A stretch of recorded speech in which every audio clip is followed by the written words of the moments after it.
Look, what if I told you there was something you were missing?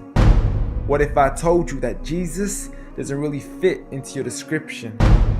What if I told you that follower of Christ doesn't automatically mean Christian, and just because you believe in faith doesn't mean Jesus didn't believe in submission and conviction?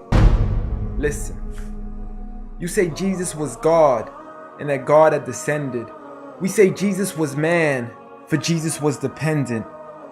Our God is all great and cannot be comprehended. You say that God was murdered, or do you believe that he pretended? See, God gave us brains and God gave us logic, but I guess God wanted us to use them in everything else except for this topic. It's like wearing a cross and proclaiming that you love Jesus, when if God was murdered on the cross really shouldn't please us. I mean, would you be wearing an axe if it was used to chop your mother up into pieces? See, this is what happens when you believe in faith, but fail to believe in reason. See, we used to worship the Creator until Satan turned us to the creation. We began to worship the people and neglect the one who made them. We began to believe that God had died, but how could a God even be created?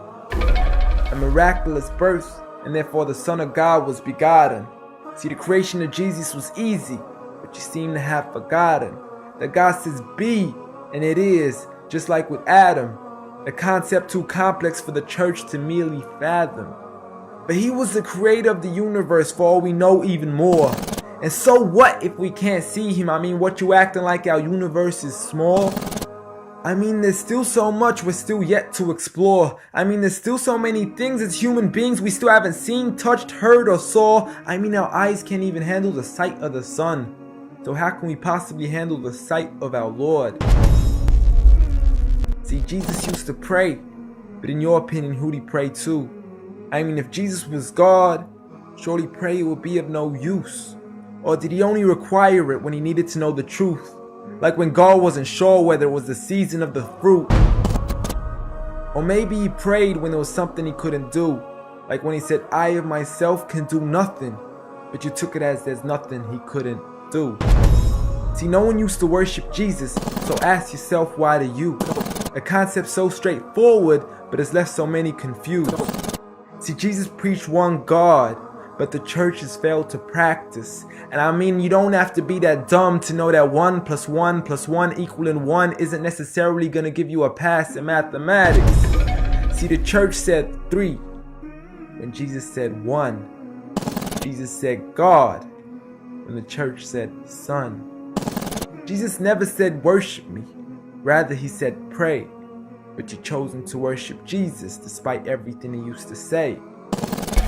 You began to think with your emotion and forgot to think with your mind. I guess you didn't pay attention when Jesus says our Father, yet never says mine. You claim to be a follower of Christ, yet you still choose to eat swine, and you call yourselves Christians, but in your churches you're busy drinking wine. And just to clarify, I do love Jesus. Matter of fact, I love him more than you, because when Jesus said do something, I actually do. However, I'm not connected with the church nor with the Bible. See, I love Jesus as my prophet, but refuse to worship him as an idol, just like he wanted and proclaimed it as sin. So it doesn't really matter if they don't let him in, because Jesus wouldn't even want to be in the presence of people worshiping an idol of him. An act of God, bolt of lightning went straight through the outstretched hand of Jesus. This cannot be a coincidence. Before I move on, there's something I need to mention. The worshiping of Jesus is a man-made invention. He never asked for your worship so he can grant you protection. Rather, he asks you to alternate your prayers towards another direction. To God and God only, and pray that he accepts them. And know that just because you love Jesus, doesn't mean he feels the same way about your affection. See, what you believe in is exactly what he resented. Matter of fact, it's everything he despised. See, the worship of creation goes against the very message he supplied. So you began to follow a religion and called it love in disguise, because love can be good, but love can be blind. Giant Jesus is no more.